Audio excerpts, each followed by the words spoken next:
Selamat malam kepada kita semua. Saya sangat diberikan kesempatan untuk berbicara mengenai salah satu tokoh di dalam Alkitab yang sangat fenomenal, tetapi ini bisa kita jadikan pelajaran untuk kehidupan kita di hari-hari yang akan datang, terutama di masa-masa yang penuh tidak kepastian, yang penuh dengan ketidakpastian seperti masa pandemik ini. Well, judul yang akan saya bawakan pada malam hari ini adalah The Power of Preparation. Jadi kekuatan di dalam persiapan. Jadi we have to prepare of something gitu ya. Baik, sebelum saya mulai Bible study kita, mari sekali lagi kita rendahkan hati kita untuk kita memohon tuntunan Tuhan. Mari sama-sama kita berdoa. Tuhan Allah Bapa yang berkata dalam kerajaan surga, kami sangat bersyukur dan berterima kasih untuk segala rahmat kebaikan-Mu yang Tuhan telah berikan kepada kami di sepanjang satu hari ini hingga pada malam hari ini Tuhan. Engkau berikan kami kesempatan untuk kami dapat datang kembali kepadamu. Dan pada malam hari ini Tuhan, kami akan belajar dari satu tokoh yang memberikan kami semangat, kekuatan, dan memberikan kami tuntunan bagaimana kami dapat belajar dari tokoh ini, sehingga hidup kami dari hari ke hari dapat lebih baik lagi dan seturut dengan kehendak Tuhan. Berkati hamba-Mu yang hina ini, biarlah Tuhan berbicara melalui hamba, dan biarlah segala apa yang kami pelajari pada malam hari ini akan memberkati kami, bukan hanya hamba sebagai pembicara, tetapi juga seluruh saudara-saudara kami yang mendengarkan pada saat ini. Biarlah ketika kami mendengarkan ini, ada kuasa Tuhan bekerja dalam diri kami. Ada kekuatan yang Tuhan berikan bagi kami untuk kami dapat merubah tingkah laku, perangai karakter kami untuk lebih baik lagi seperti Engkau. Ampuni dosa dan kesalahan kami ya Tuhan, karena kami alaskan doa ini di dalam nama Anak-Mu Yesus. Kami berdoa dan mengucap syukur. Amin. Oke.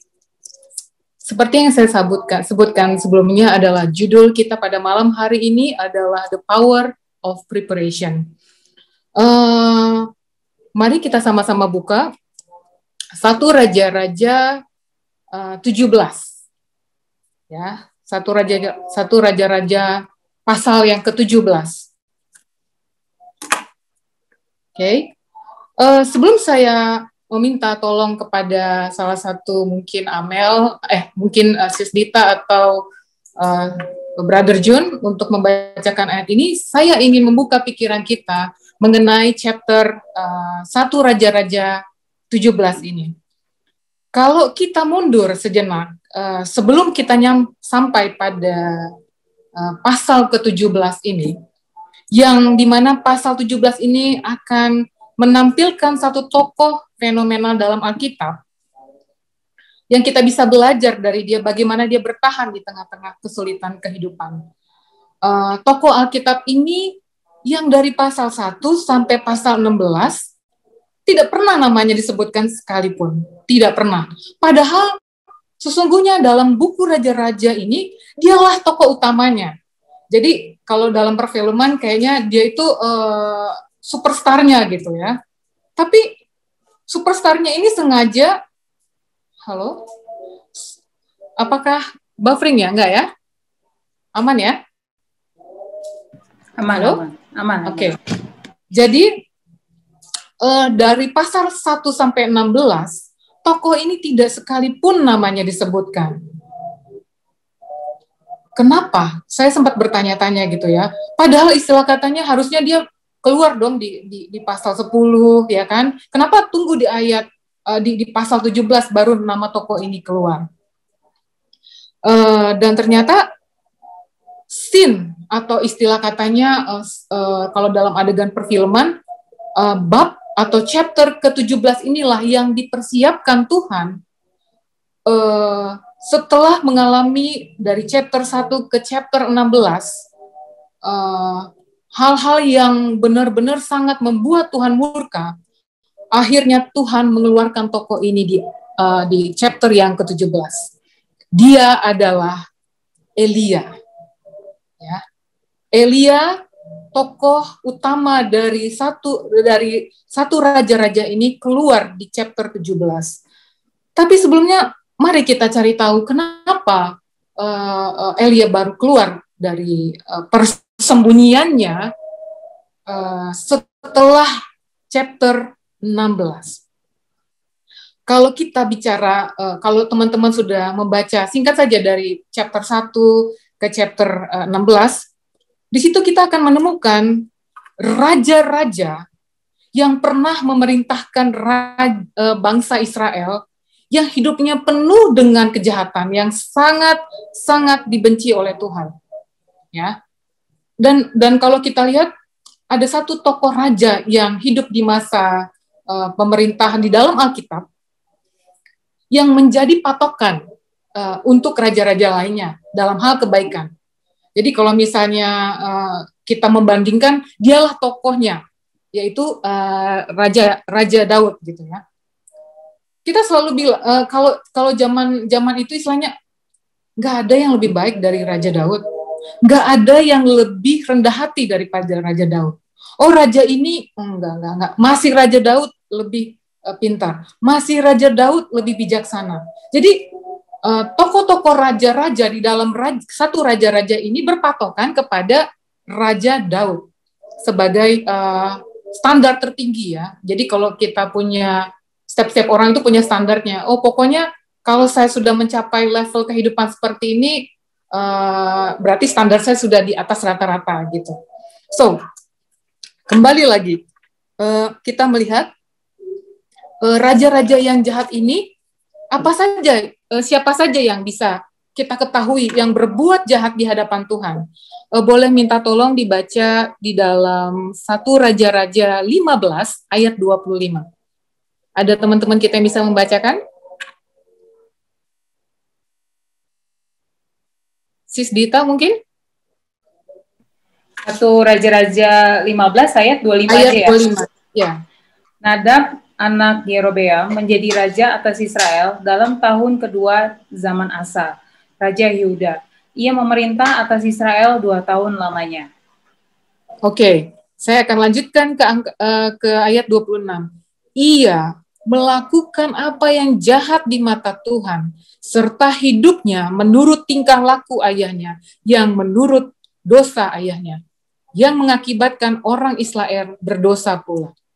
Oke, jadi raja ini, si Raja Nadab ini, anak dari Raja Yerobeam, dia memerintah bangsa Israel pada zaman itu dan melakukan hal yang jahat di mata Tuhan.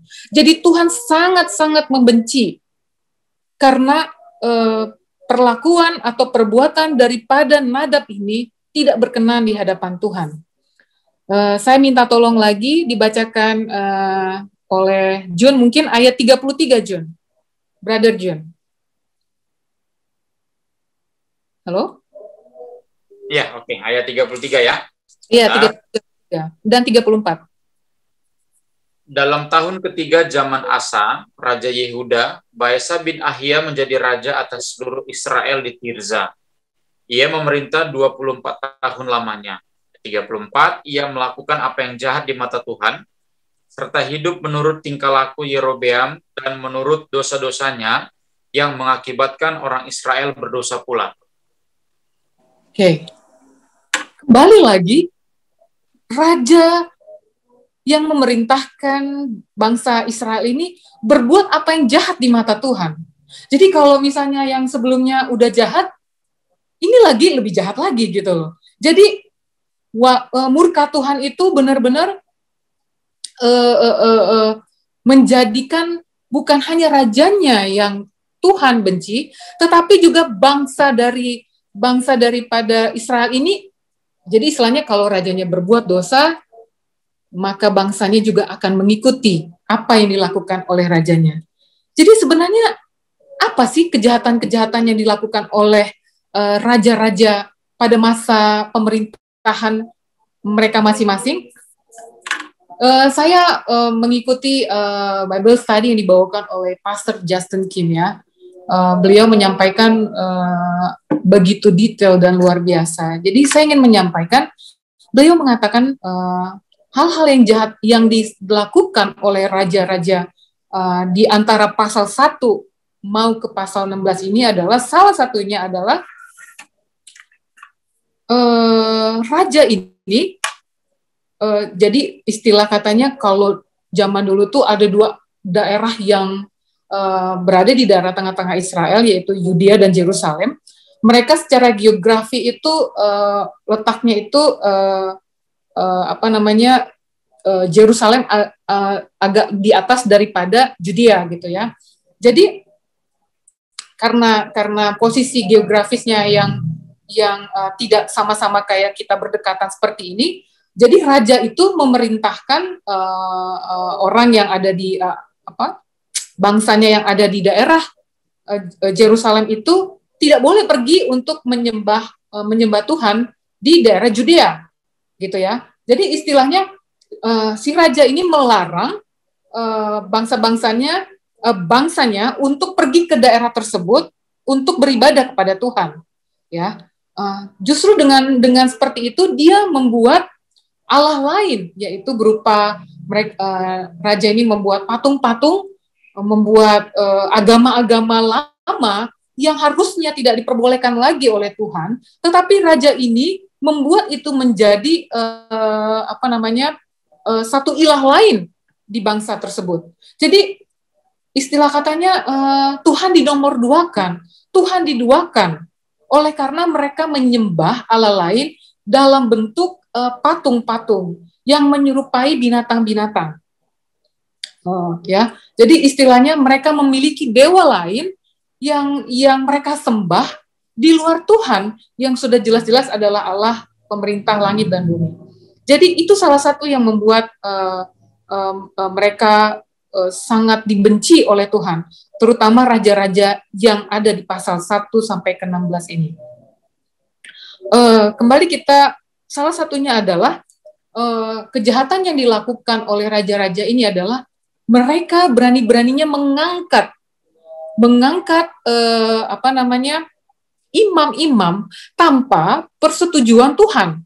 Artinya, ketika zaman dahulu itu kita nggak sembarangan mengangkat seorang imam oleh karena kita suka sama dia, kita menganggap dia lebih baik atau apa, lalu kita mengurapi dia sendiri tanpa kita datang kepada Tuhan untuk meminta pertolongan Tuhan, meminta petunjuk Tuhan, apakah orang ini layak diangkat sebagai imam.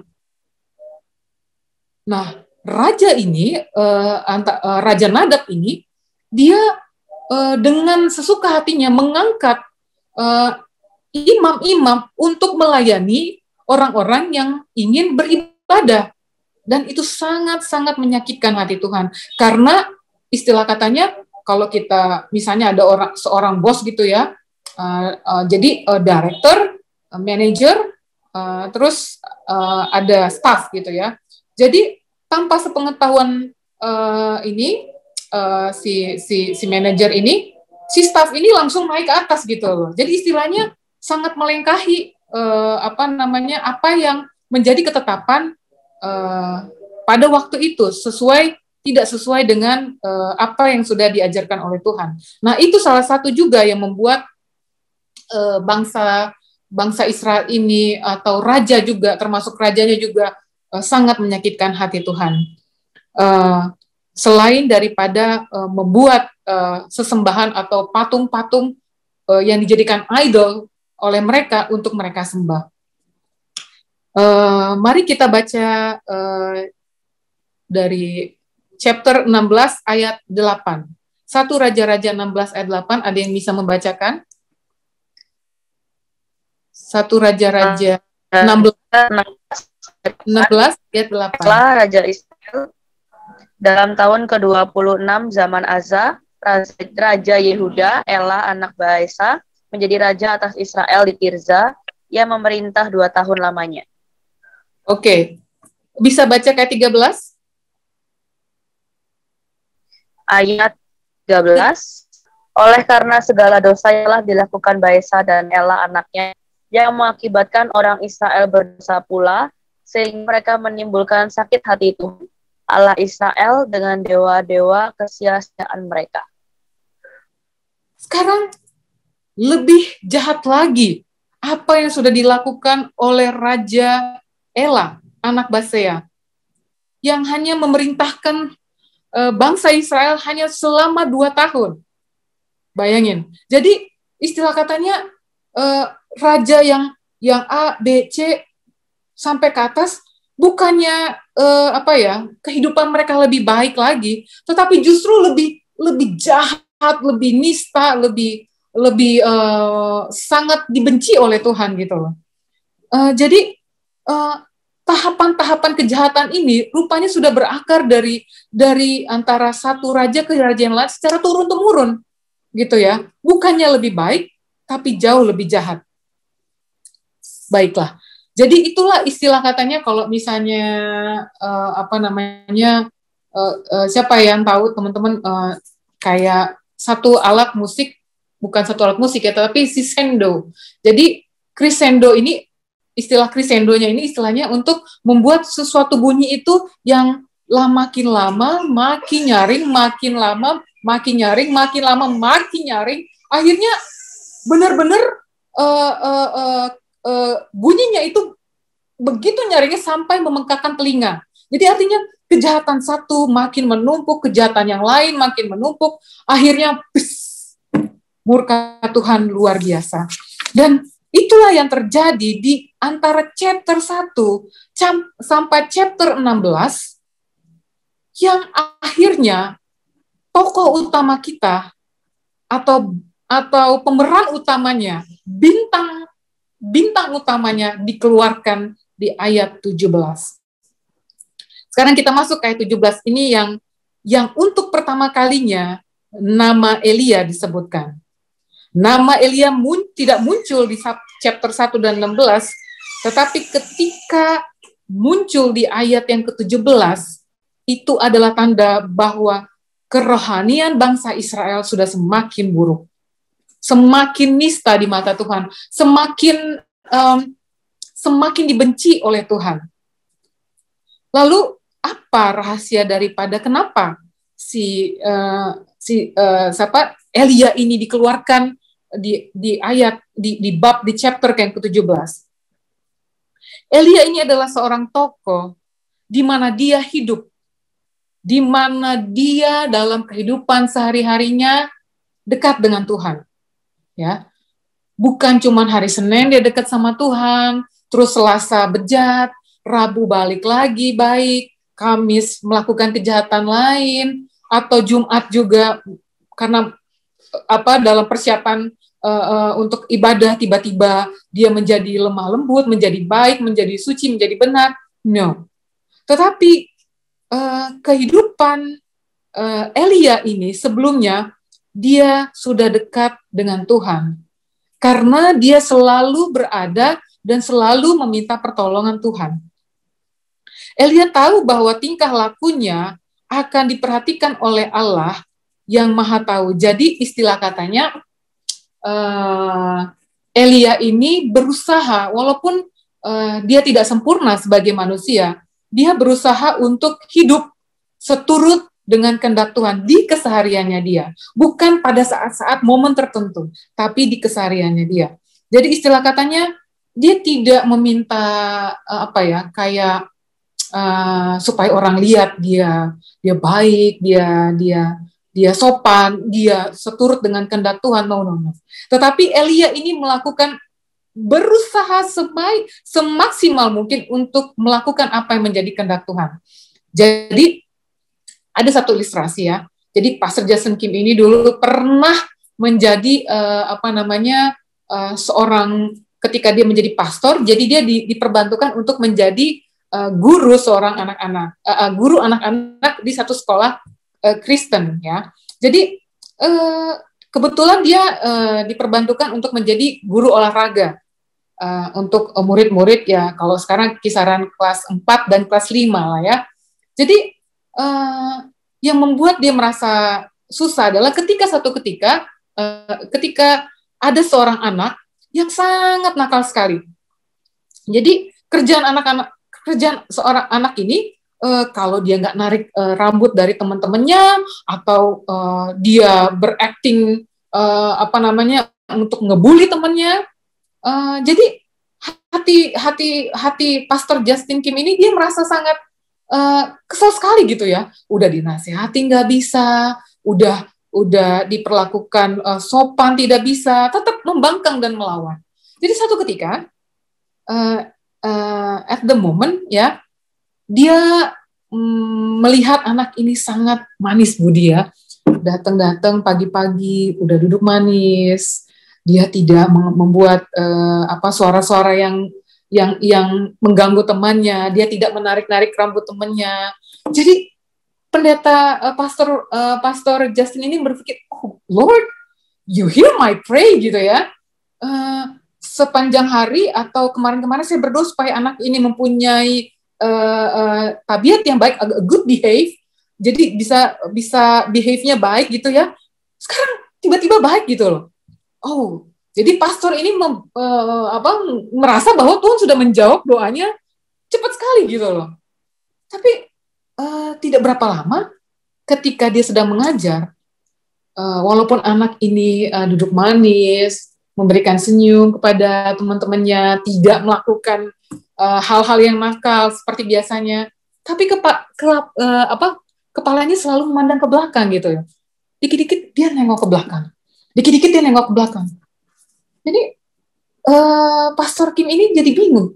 Apa sih yang dia lihat di belakang? Apa dia punya kayak sindrom gitu ya? Jadi ada kebiasaan di mana lehernya tanpa dia sadari dia mau nengok ke belakang terus gitu ya. Ternyata setelah pastor ini melihat di balik kenapa anak ini selalu melihat ke belakang? Ternyata di balik horden di jendela itu ada orang yang sedang mengintip ke dalam kelas. Itu yang dilihat oleh anak ini. Kira-kira siapa yang ada di balik horden tersebut? Sehingga anak ini selalu menengok ke belakang. Tidak lain dan tidak bukan adalah ibu daripada anak tersebut. Yang mana ibu ini mendapat panggilan dari kepala sekolah karena anak ini sangat kelakuannya sangat merisaukan di kelas, dan ibu ini diminta untuk melihat langsung kelakuan anaknya karena ibu ini tidak menyampaikan kepada kepala sekolah bahwa anak saya baik-baik saja kalau di rumah. Anak saya tidak melakukan hal-hal yang tidak pantas di rumah gitu. Tapi ternyata setelah ibunya melihat langsung, baru dia tahu kelakuan anaknya yang sebenarnya. Dan rupanya anak ini perilakunya sangat terjaga, sangat sempurna baiknya karena dia merasa diawasi oleh ibunya, dan dia tidak mau bahwa sikapnya ini sikap aslinya akan terlihat oleh ibu kandungnya. Nah, jadi itu yang tidak kita, artinya ketika kita bisa mencari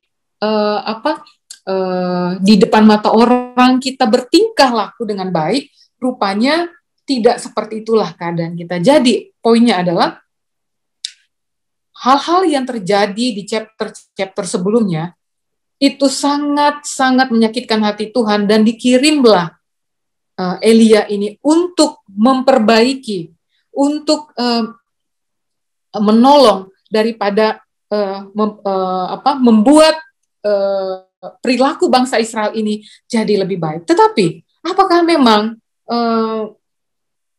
Elia ini memiliki karakter yang sempurna, atau dia memiliki tabiat yang benar-benar tidak tercela atau tidak pernah bersalah di hadapan Tuhan? Inilah rahasia dari Elia. Boleh saya minta tolong dibacakan 1 Raja-Raja 17 ayat 2?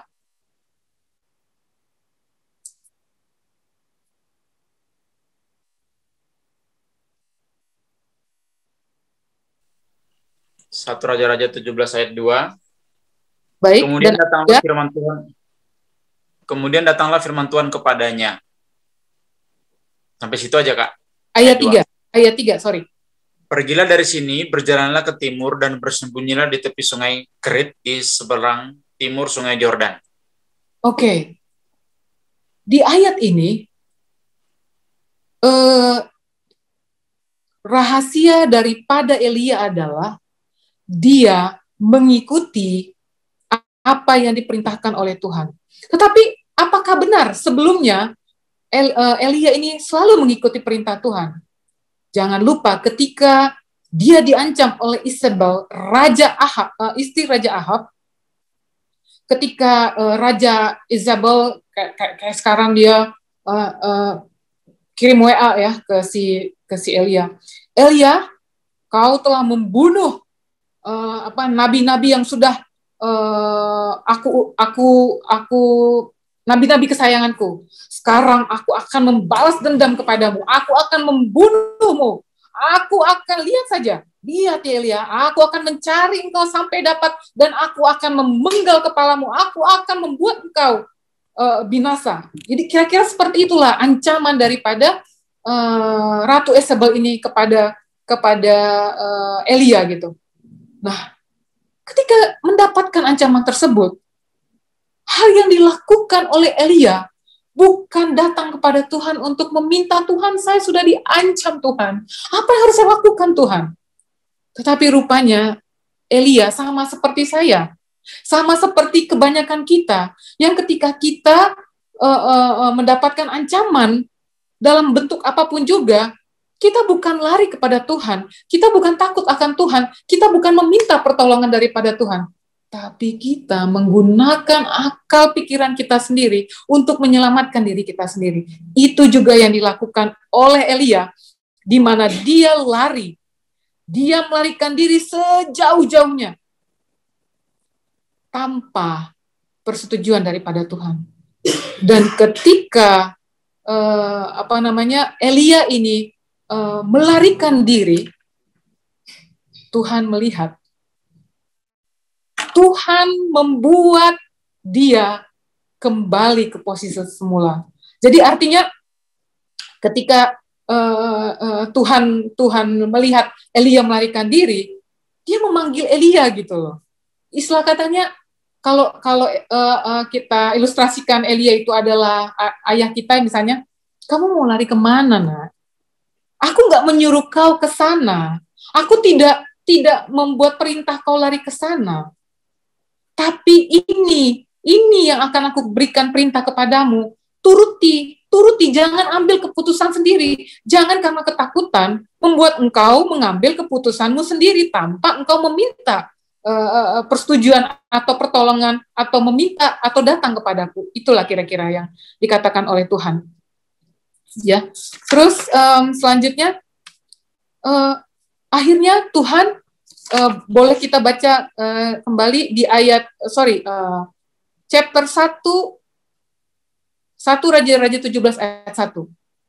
Boleh kita baca sekali lagi? Saya bacakan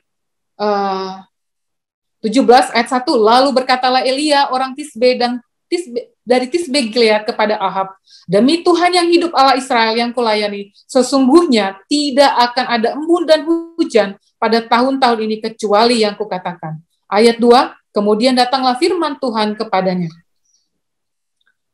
Di ayat 17 ayat ketiga, Tuhan mengatakan kepada Elia, inilah komando pertama yang diberikan Tuhan kepada Elia. Pergilah dari sini, berjalanlah ke timur, dan bersembunyilah di tepi sungai Kerit, di sebelah timur sungai Yordan. Jadi Tuhan memerintahkan si Elia ini untuk ke Kerit, bersembunyi di sana. Ya. Dan karena apa? Karena selain dia dikejar-kejar oleh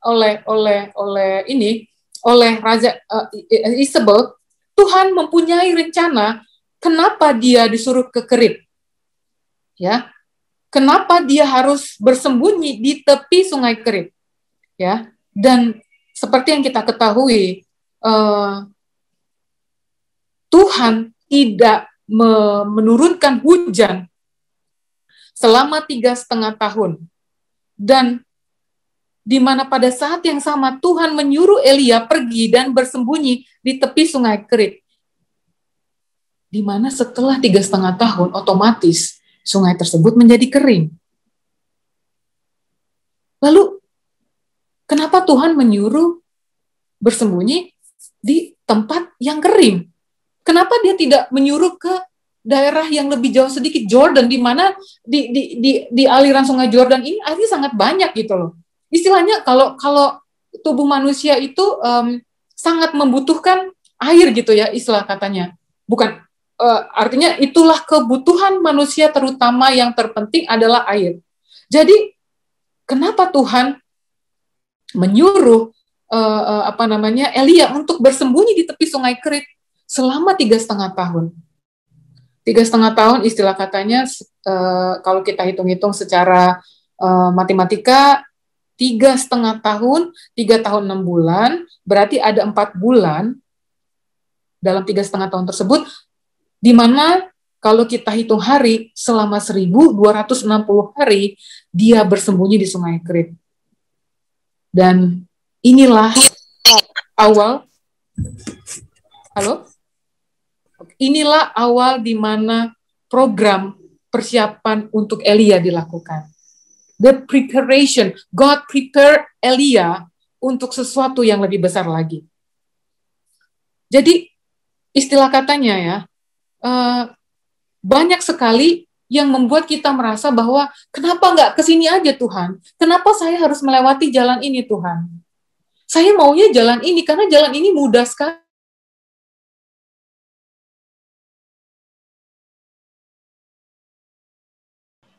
Halo, udah bisa ya? Aduh, mohon maaf sekali tadi iPad saya nggak tahu nih kenapa Wi-Fi-nya disconnected, jadi saya memakai data sekarang ya. Duh, mohon maaf sekali. Biasanya memang hal seperti sekarang kita lagi seriusnya belajar mengenai Bible, ada aja ya setan membuat ininya. Aduh, I'm so sorry. Oke. Kita akan lanjutkan sampai di mana tadi? Oke. Jadi di ayat, boleh minta tolong Jun dibacakan chapter 17 ayat 4, singkat saja, kita akan mempercepat.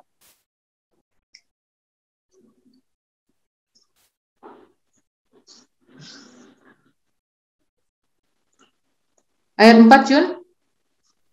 1 Raja-Raja 17 ayat 4, engkau dapat minum dari sungai itu, dan burung-burung gagak akan kuperintahkan untuk memberi makan engkau di sana. Oke, saya underline, akan kuperintahkan untuk memberi makan engkau di sana. Di sana itu di mana? Ya. Jadi mari kita lebih spesifik. Mari kita lebih spotlight kalimat ini di sana. Di arti kata di sana itu di mana? Di sana itu adalah di mana Tuhan menyuruh kita dan ke arah mana kita berjalan, ke tempat mana kita harus melangkah, bukan kemana kita mau melangkah. Jadi kalimat aku akan memberi engkau makan di sana. Aku akan memberikan engkau tempat di sana. Ketika Tuhan menyuruh kita sesuatu, artinya kita harus obey, kita harus mengikuti kemana Tuhan mau kita melangkah, bukan kemana kita mau melangkah. Itulah yang disuruh oleh Tuhan kepada Elia. Lalu kita bertanya, pada ayat selanjutnya, Jun boleh dibacakan? 17 ayat 5 sampai 6. Ayat 5, lalu ia pergi dan ia melakukan seperti firman Tuhan. Ia pergi dan diam di tepi sungai Kerit di sebelah timur sungai Jordan. Ayat 6, pada waktu pagi dan petang burung-burung gagak membawa roti dan daging kepadanya, dan ia minum dari sungai itu. Bayangkan, yang memberi makan disuruh Tuhan adalah burung gagak. Make sense gak? Istilah katanya, saya searching ya, maksudnya Pastor Justin Kim ini juga mengatakan burung gagak ini, kalau istilah katanya in English ravens ya, burung ini adalah unclean bird. Jadi karena apa dibilang unclean birds? Burung ini adalah pemakan segala. Istilah katanya kalau kita mau ini kan ya, unclean birds itu kalau kita sisi ke manusia di ini kan sekarang adalah seperti scavenger, seperti pemulung. Jadi apa yang ada dimakan, apa yang dia lihat diambil, apa yang ini dia dia santap gitu. Jadi kenapa Tuhan menyuruh unclean birds untuk memberi makan seorang Elia pagi dan petang? Di sini dikatakan bahwa itulah salah satu miracle yang Tuhan persiapkan untuk seorang Elia. Jadi burung gagak ini walaupun dia seolah-olah burung yang tidak seperti kayak kita burung peliharaan gitu, pets gitu, tetapi ternyata burung gagak ini adalah burung yang cerdas. Karena setelah diteliti, otak daripada burung gagak ini lebih besar dari badannya. Jadi artinya kapasitas otaknya ini, jadi kalau misalnya kita bedah kepalanya, tempurung kepalanya si burung gagak ini, otaknya gitu ya, lebih besar dari badannya. Jadi itu menandakan bahwa burung ini pintar, dan ternyata benar. Dilakukanlah percobaan, ini dilakukan di Amerika. Jadi ada segerombolan burung gagak yang dia suka memakan kacang nuts gitu ya. Jadi they don't know how to open kacang tersebut, nuts itu gitu ya. Saya lupa, kalau nggak salah kenari atau sejenisnya gitu. Jadi untuk dapat membuka kenari tersebut, burung yang sangat pintar ini dia pergi ke perempatan lampu merah, dan ketika lampu merah menyala, dia turun ke dekat mobil, dia membawa kacang yang tadi itu, dia taruh di antara roda mobil itu. Jadi ketika lampu sudah menyala hijau, burung itu kacang itu akan kelindes oleh ban mobil tersebut, dan akhirnya kebukalah cangkang daripada kacang tersebut. Dan akhirnya ketika mobil sudah berjalan, sudah tidak ada kendaraan lagi, dia turun, dia mengambil kacang tersebut dan dia makan. Itu salah satu kecerdasan dari burung gagak dibandingkan dengan burung-burung yang lain. Dan yang kedua, menurut penelitian, jadi burung gagak ini dia membuat stockpile makanan. Jadi misalnya dia dapat makanan, dia menyimpan, jadi dia mematok si batang pohon itu, terus dia bikin seolah-olah dia menyimpan makanan di situ gitu loh ya. Jadi ternyata dia bisa membuat stockpile yang fake gitu ya, yang palsu. Jadi dia pada saat dia datang, dia seolah-olah mau makan dari tempat penyimpanan stockpile-nya dia gitu. Ternyata ketika ketika burung lain melihat, wah, disitulah dia menyimpannya. Ternyata itu adalah stockpile yang palsu. Jadi dia mampu membuat cerdas untuk memanipulasi saingannya sehingga tidak makanan dia itu tidak dicuri gitu ya. Jadi artinya burung gagak ini adalah burung yang cerdas. Lalu stage 1 itu Elia diberi makan oleh burung selama 3,5 tahun. Lalu kita lanjut ke ayat selanjutnya. Sebelum itu kita bertanya, kenapa Tuhan mengizinkan kita? Kenapa Tuhan membuat kita seperti yang Elia alami? Kenapa terutama di masa-masa seperti sekarang ini, apa yang harus saya lakukan Tuhan? Saya tidak tahu di masa pandemik ini apa yang terjadi nanti ke depannya, pekerjaan, karir saya, sekolah saya Tuhan, bisnis yang saya sedang jalankan. Siapa nanti yang akan memberi saya makan Tuhan? Saya adalah pemimpin dalam rumah tangga saya adalah pencari nafkah dalam rumah saya, dalam rumah tangga saya. Apa yang harus saya lakukan Tuhan? Mungkin itu kira-kira yang akan kita pertanyakan, sama seperti yang ditanyakan Elia pada waktu dia diperintahkan oleh Tuhan, dan pada akhirnya dia bertemu dan mengalami mujizat setiap pagi dan petang ketika burung gagak memberikan dia makan. Lalu selanjutnya saya minta tolong Jun membaca dari ayat 17, 7, 8 sampai 9. Ayat 7, tetapi sesudah beberapa waktu sungai itu menjadi kering sebab hujan tiada turun di negeri itu. Ayat 8, maka datanglah firman Tuhan kepada Elia. Ayat 9, bersiaplah pergi ke Sarfat yang termasuk wilayah Sidon, dan diamlah di sana. Ketahuilah aku telah memerintahkan seorang janda untuk memberi engkau makan. Ayat 10, sesudah itu ia bersiap lalu pergi ke Sarfat. Setelah ia sampai ke pintu gerbang kota itu, tampaklah di sana seorang janda sedang mengumpulkan kayu api. Ia berseru kepada perempuan itu, katanya, cobalah ambil bagiku sedikit air dalam kendi, supaya aku minum. Oke. Stage 1. Tuhan memerintahkan Elia ke Kerit, bersembunyi di tepi sungai Kerit. Dan selama itu, Tuhan mengirimkan burung gagak untuk memberi makan dia, to feed him, so he can stay alive. Gitu ya. Step 2, Tuhan memerintahkan dia untuk pergi ke Sarfat. Dan dia obey Tuhan. Dia mengikuti apa yang Tuhan perintahkan. Lalu dia pergi ke Sarfat dan bertemu dengan seorang janda. Dan janda itulah yang memberikan dia makan. Ya, jadi stage 1 Tuhan menyuruh Elia ke satu tempat untuk bersembunyi seorang diri di sana.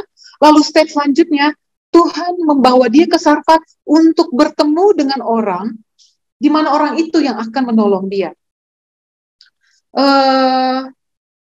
Selanjutnya saya minta tolong Jun membaca ayat ke-11 dan ke-12. Ayat 11, ketika perempuan itu pergi mengambilnya, ia berseru lagi, cobalah ambil juga bagiku sepotong roti. Ayat 12, perempuan itu menjawab, demi Tuhan Allahmu yang hidup, sesungguhnya tidak ada roti padaku sedikit pun, kecuali segenggam tepung dalam tempayan dan sedikit minyak dalam buli-buli. Dan sekarang aku sedang mengumpulkan 2-3 potong kayu api, kemudian aku mau pulang dan mengolahnya bagiku dan bagi anakku. Dan setelah kami memakannya, maka kami akan mati. Ayat 13, tetapi Elia berkata kepadanya, janganlah takut, pulanglah, buatlah seperti yang kau katakan. Tetapi buatlah lebih dahulu bagiku sepotong roti bundar kecil daripadanya dan bawalah kepadaku. Kemudian barulah kau buat bagimu dan bagi anakmu.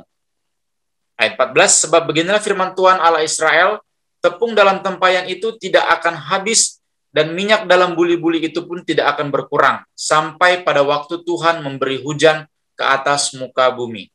Oke. Step 1. Elia diberi makan oleh seekor burung. Step 2. Elia diberi makan oleh seorang janda di Sarfat. Ya. Jadi tahap pertama dan kedua itu ada kemiripannya, ada kesamaannya. Apa kesamaannya?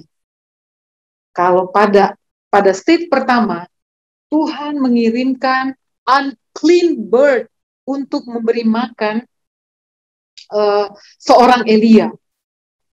Yang ke stage kedua, Tuhan memberi makan Elia melalui unclean woman.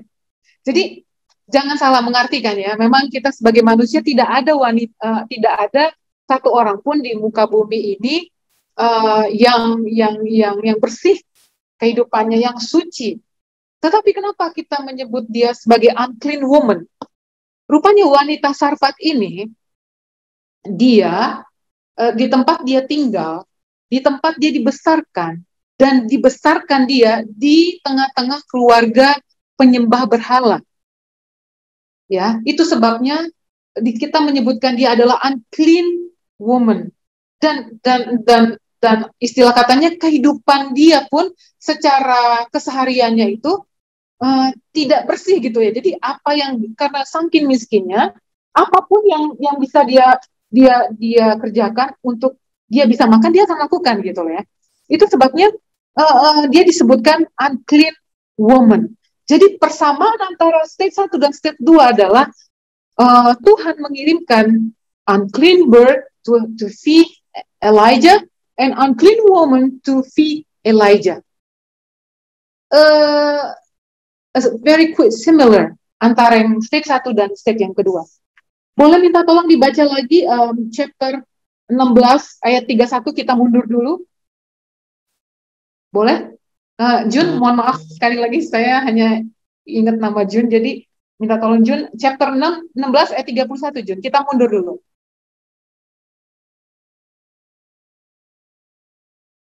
Halo? Ayat 31. Yes, 16 ayat 31. Seakan-akan belum cukup ia hidup dalam dosa-dosa Yerobeam bin Nebat, maka ia mengambil pula Izebel, anak Etbaal, raja orang Sidon, menjadi istrinya. Sehingga ia pergi beribadah kepada Baal dan sujud menyembah kepadanya. Si janda di Sarfat ini, dia tinggal di daerah Sidon.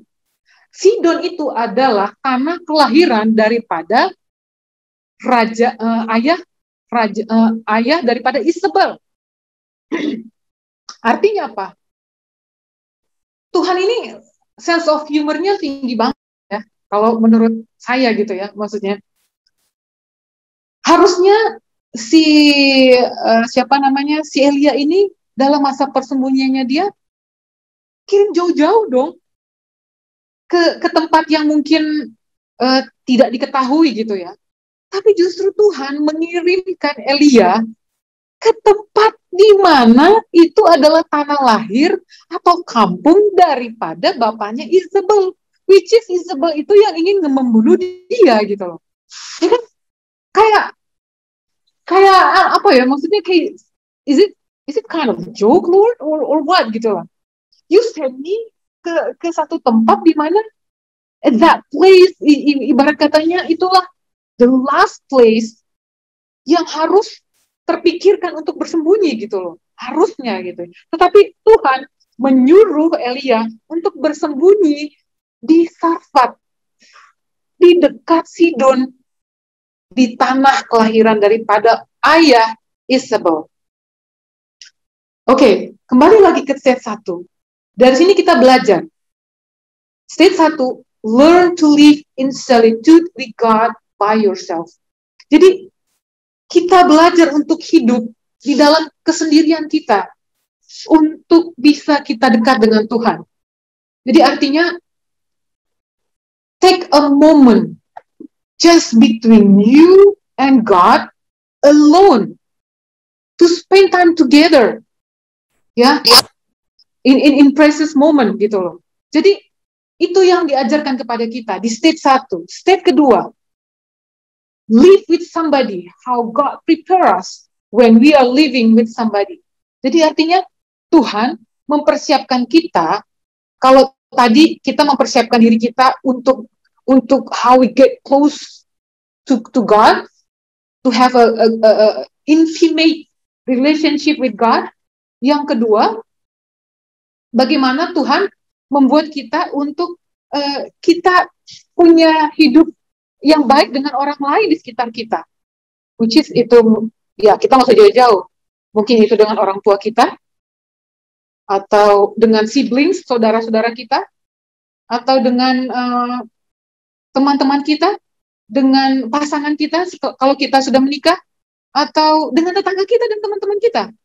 Jadi bagaimana kita menunjukkan karakter Tuhan ada dalam diri kita ketika kita di state 2 live with another person.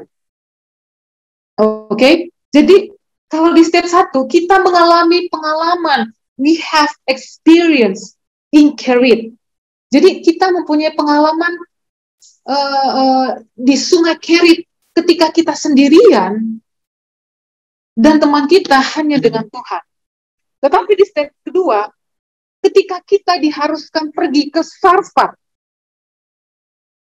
Sarfat dalam bahasa Ibrani berarti artinya, kalau tadi kita disuruh Tuhan di stage 1 untuk ke Kerit, di stage 1 ini Tuhan ingin kita, kalau dalam bahasa Ibraninya Kerit itu artinya chiseling out.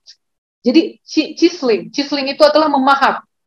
Nah, jadi di stage 1 Tuhan ini ingin memahat kita, ingin membentuk kita seperti keinginan Tuhan, sehingga kita dipersiapkan menjadi pribadi yang kuat, pribadi yang tegar, pribadi yang tabah. Ketika kita sudah memiliki pondasi yang kuat, ketika kita berjalan bersama dengan Tuhan beriringan. Lalu di stage kedua, kita diharuskan pergi ke Sarfat. Dan dalam bahasa Ibrani, Sarfat diartikan adalah boiling. Kayak kita masak air gitu ya, sampai mendidih gitu.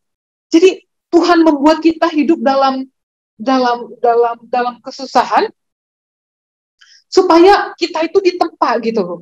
Kayak kita tuh kayak di perapian gitu ya, kita benar-benar direbus gitu sampai kita benar-benar kalau telur misalnya, kita ini ibaratkan telur sampai matang, kita benar-benar menjadi telur bulat yang utuh, baru Tuhan mengeluarkan kita dari, ternyata ini tuh maksudnya Tuhan.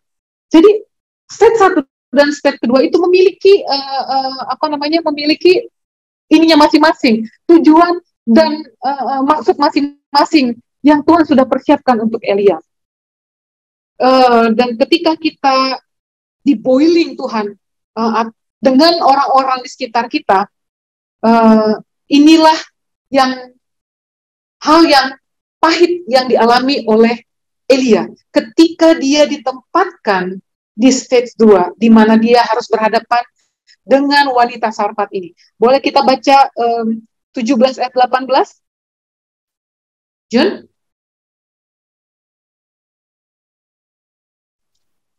17 ayat berapa tadi? Ayat 18. Oke, ayat 18 ya. She said to Elijah, bahasa Inggrisnya maaf. Ayat 18, kata perempuan itu kepada Elia, apakah maksudmu datang kemari, ya abdi Allah? Singgahkah engkau kepadaku untuk mengingatkan kesalahanku dan untuk menyebabkan anakku mati? Oke.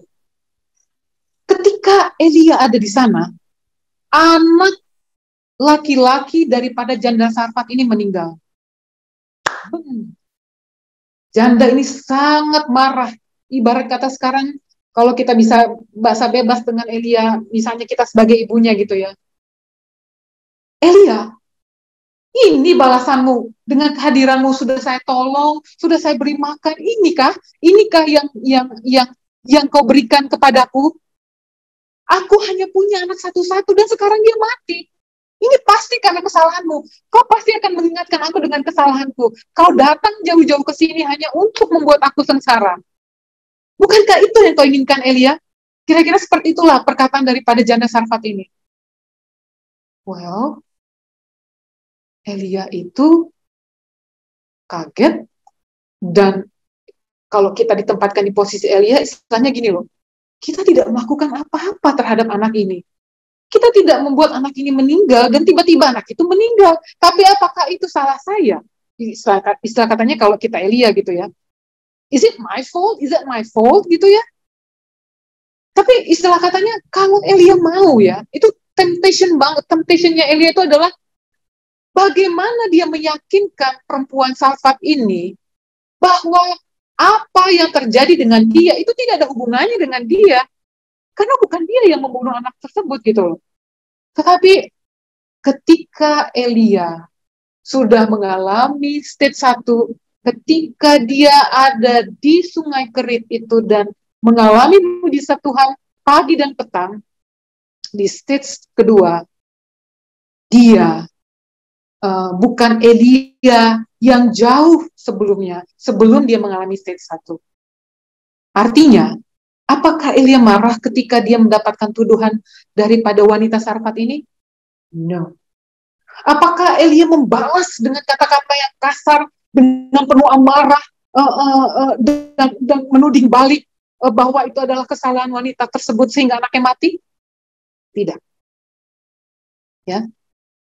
Elia tidak membalas seperti yang mungkin saya lakukan kalau itu posisinya di saya. Elia tidak apalagi merespon secara negatif apa yang harusnya dia bisa lakukan, karena memang itu bukan kesalahannya dia, tetapi itu tidak dilakukannya. Kenapa dia seperti itu? Karena dia sudah mengalami stage 1, di mana kehidupannya sudah teruji selama 33,5 tahun. Pada saat dia mengalami kasih Tuhan, dia diberi makan oleh Tuhan dengan cara yang ajaib, pagi dan petang. Itulah kenapa pengalaman kerit itu menjadi momentum bagi Elia untuk dia bisa memperlakukan si janda Sarfat yang lagi sedih, lagi bersusah hati ini, untuk memberikan dia jawaban yang lebih baik. Dan itu terjadi di ayat ke-19. Boleh saya tolong dibantu, Jun? Junnya lagi izin dulu ya, boleh teman-teman yang lain boleh bersedia mungkin? 17 ayat 19. Oke, saya yang baca deh. Kata Elia kepadanya, berikanlah anakmu itu kepadaku. Elia mengambilnya dari pangkuan perempuan itu dan membawanya naik ke kamarnya di atas dan membaringkan anak itu di tempat tidurnya. Well, gantinya Elia membalas memaki wanita tersebut yang udah menuduh dia. Gantinya Elia marah balik kepada wanita yang harusnya tidak ngomong gitu kepada Elia. Tetapi di ayat yang ke-19 dikatakan, berikanlah anakmu itu kepadaku. Lalu Elia mengambil anak tersebut dari pangkuan perempuan itu dan naik ke atas dan memohon dengan sungguh-sungguh kebaikan hati Tuhan untuk mengembalikan nyawa anak ini ke dalam tubuh anak tersebut. And God directly answered, he prayed. Tuhan kembali mengembalikan nyawa daripada anak ini ke dalam raganya. Jadi, ibarat katanya, Tuhan itu menjawab on the spot apa yang diminta oleh si Elia tersebut. Dan ini momentum dari semua di ayat 21. Saya akan bacakan. Di ayat ke-24. Ya, momentumnya ini. Ketika anak tersebut kembali hidup, ketika anak perempuan Sarfat ini kembali hidup, disitulah janda Sarfat ini berbicara. Kemudian kata perempuan itu kepada Elia, sekarang aku tahu bahwa engkau abdi Allah dan firman Tuhan yang kau ucapkan itu adalah benar. Setelah mengalami kedukaan itu, dan setelah melihat anaknya hidup kembali, janda Sarfat yang tadi memaki-maki marah kepada Elia, lalu dia mengatakan, sekarang aku tahu bahwa engkau adalah abdi Allah dan firman yang kau ucapkan itu adalah benar adanya. Bagaimana Tuhan membukakan mata wanita tersebut melalui peristiwa anaknya meninggal. Dan disinilah Elia mengalami kebangkitan rohani yang untuk kedua kalinya, di stage yang kedua, bahwa dengan apa yang dia lakukan, dengan apa yang Tuhan lakukan, wanita unclean woman ini melihat bahwa Elia adalah nabi yang menjadi hamba atau nabi yang benar-benar adalah suruhan Tuhan. Kesimpulannya akan saya ambil melalui preparation ini. Stage 1. We learn to be with God in our soul. Jadi, bagaimana kita belajar hidup bergaul dengan Tuhan, just you and the Lord. Stage kedua, we learn to be a real Christian in front of somebody else. Jadi, bagaimana kita hidup dalam kekristenan kita dengan orang lain yang ada di sebelah kita? Apakah kita sudah menjadi Kristen yang sesungguhnya? Apakah di hadapan teman kita, di hadapan orang tua kita, di hadapan adik kakak kita, di hadapan tetangga kita, apakah kita ini sudah menjalankan tabiat Tuhan, sudah memiliki karakter, sudah memiliki kehidupan yang sehari-hari seperti yang Tuhan inginkan dalam kehidupan kita? Atau kita hanya memakai topeng? kita hanya melakukan kebaikan ketika ada orang yang melihat, atau ketika kita ingin sesuatu dari Tuhan, lalu kita seolah-olah membuat diri kita suci dan benar, padahal setelah itu kita melakukan apa yang kita inginkan, sebebas mungkin. Jadi, biarkan orang lain yang ada di dekat kita, keluarga kita, ayah kita, ibu kita, saudara kita, adik kita, kakak kita, melihat bahwa ada Tuhan dalam kehidupan kita. Tidak semerta-merta, tidak tiba-tiba kita menjadi seperti itu, tetapi karakter kita dari hari ke hari diperbaiki oleh Tuhan. This is the real preparation yang Tuhan sudah bikin buat kita, yang Tuhan akan persiapkan buat kita. Semua kita terpanggil untuk menjadi seperti Elia modern di zaman sekarang. Tetapi sebelum kita menjadi seperti Elia, sebelum kita harus pergi ke Mount Carmel untuk mengabarkan Injil, kita harus dulu pergi ke Kerit. Tapi sebelum kita harus pergi ke Kerit, sebelum kita pergi ke Karmel, kita harus pergi dulu ke Sarfat. Tapi sebelum kita harus pergi ke Sarfat, kita harus terlebih dahulu harus kita lewati di stage 1 ke Kerit. Ya. Itulah di mana Tuhan mempersiapkan kita stage demi stage, selangkah demi selangkah untuk sesuatu yang lebih besar lagi, yang kita tidak tahu. Disitulah Tuhan mempersiapkan kita bahwa setiap stage dalam kehidupan kita itu sudah ada jalannya, sudah ada maksud dan tujuan Tuhan dalam setiap langkah yang kita jalani gitu. Dan inilah yang disebutkan, this is what we call the power of preparation. Jadi ketika kita merasa hal yang kita hadapi pada saat ini mungkin tidak seperti yang kita inginkan, kenapa Tuhan harus saya melewati ini? Kenapa saya harus seperti ini Tuhan? Saya pribadi mengambil untuk diri saya sendiri bahwa ketika ada sesuatu yang saya tidak mengerti, setelah saya melakukan dengan segenap hati apa yang Tuhan perintahkan, tetapi saya tetap tidak mengerti apa yang menjadi kenapa saya harus melewati ini. Dari pelajaran ini saya percaya bahwa I know Lord, I believe melalui jalan yang Kau pilihkan kepada saya untuk saat ini, Engkau pasti sudah mempersiapkan saya untuk sesuatu yang lebih besar di depan, untuk sesuatu yang lebih baik lagi di depan. Kalau saya sekarang menghadapi struggle, saya menghadapi kesedihan, saya menghadapi patah hati, saya menghadapi kesendirian, ya, saya menginginkan sesuatu tapi belum terwujud, saya sudah berdoa segenap hati tetapi belum terjawab. Melalui pelajaran ini, Lord, saya percaya bahwa di setiap stage yang Engkau izinkan saya lewati, maka akan menunggu akhir daripada persiapan ini adalah sesuatu yang lebih baik. Kiranya ini yang dapat saya sampaikan. Biarlah Bible study yang kita pelajari malam hari ini, walaupun mungkin belum sempurna apa yang saya bawakan, tetapi kiranya ini dapat memberikan kita satu pelajaran bahwa kita tidak perlu khawatir, kita tidak perlu gentar, ngeri, waspada, ketakutan yang berlebihan untuk sesuatu yang ada di hadapan kita yang tidak kita pahami dan tidak kita mengerti. Kita hanya cukup seperti Elia. Kita datang kepada Tuhan, kita mencurahkan isi hati kita kepada Tuhan, bukan kepada manusia.